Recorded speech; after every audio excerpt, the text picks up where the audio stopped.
இறைவா இறைவா இறைவா இறைவா. ஓம் சாந்தி. 18/2/2025 காலை முரளி. ஓம் சாந்தி. பாப்தாதா மதுவனம். சாராம்சம்: இனிய குழந்தைகளே, ஒவ்வொரு வீட்டிற்கும் தந்தையின் செய்தியை கொடுப்பதே உங்களின் கடமையாகும். அனைத்து சந்தர்ப்பங்களிலும் நீங்கள் நிச்சயமாக அனைவருக்கும் தந்தையின் அறிமுகத்தை கொடுப்பதற்காக ஒரு வழியை கண்டுபிடிக்க வேண்டும்.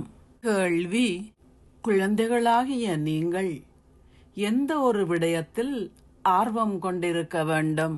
பதில்: வெளிப்படுகின்ற புதிய கருத்துக்கள் அனைத்தையும் குறித்து கொள்வதில் நீங்கள் ஆர்வமுடையவராக இருக்க வேண்டும்.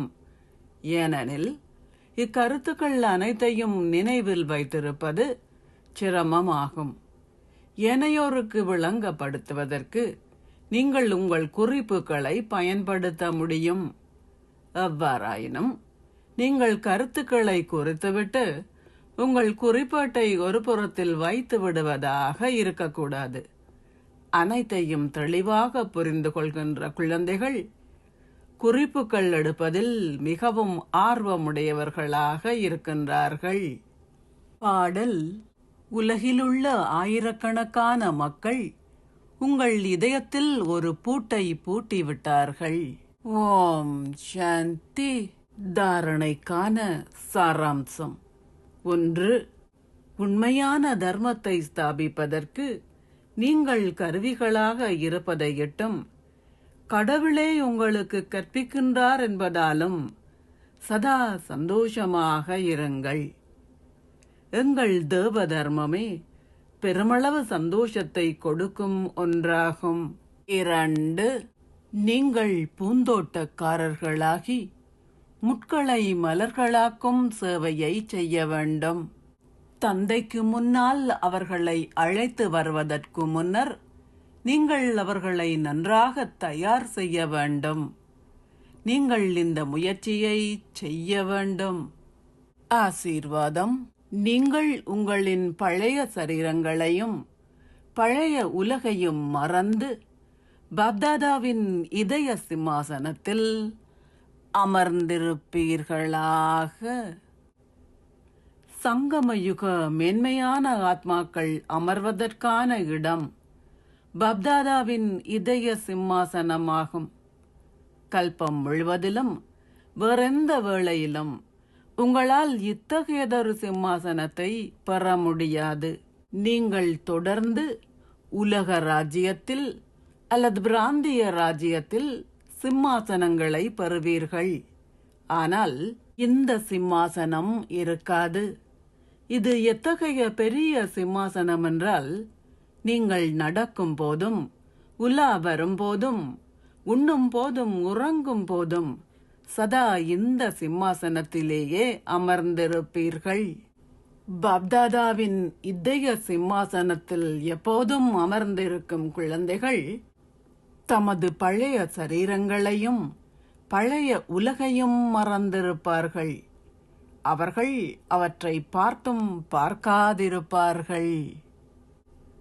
ஸ்லோகம்: எல்லைக்குட்பட்ட பெயர், புகழ் அல்லது கௌரவத்தின் பின்னால் துரத்திச் செல்வது என்றால் உங்களின் நிழலையே துரத்திச் செல்லுதல் என்று அர்த்தம். அவ்யக்த சமிக்ஞை: ஏகாந்தத்தின் மீது அன்பு வைத்து ஒற்றுமையையும் ஒருமுகப்படுத்தலையும் கிரகியுங்கள். புதிய கண்டுபிடிப்பானது நிலத்தின் கீழ் வைத்து உருவாக்கப்படுவதை போல் நீங்கள் எந்த அளவிற்கு மறைமுகமாக இருக்கின்றீர்களோ, அதாவது எந்த அளவிற்கு அதிகமாக அக நோக்கில் இருக்கின்றீர்களோ, அந்த அளவிற்கு உங்களால் புதிய கண்டுபிடிப்புகளை உருவாக்க முடியும். மறைமுகமாக இருப்பதன் மூலம் நீங்கள் சூழலில் இருந்து பாதுகாக்கப்படுவீர்கள். இரண்டாவதாக, ஏகாந்தத்தில் இருப்பதன் மூலம் உங்களின் கடைகின்ற சக்தியும் அதிகரிக்கும். மூன்றாவதாக, ஏகாந்தத்தில் இருப்பதென்றால் மாயையின் தடைகளில் இருந்து பாதுகாப்பாக இருத்தல் என்று அர்த்தம். ஓம் சாந்தி. நன்றிகள் பாபா.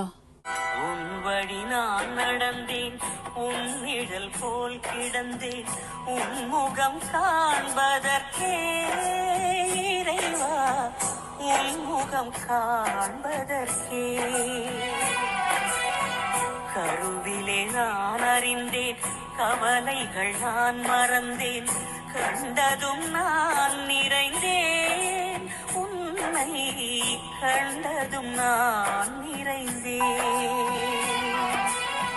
நான் என்னும் சொல்லை நான் சொன்னதில்லை, நீ இன்றி எதுவும் உரு பெற்றதில்லை.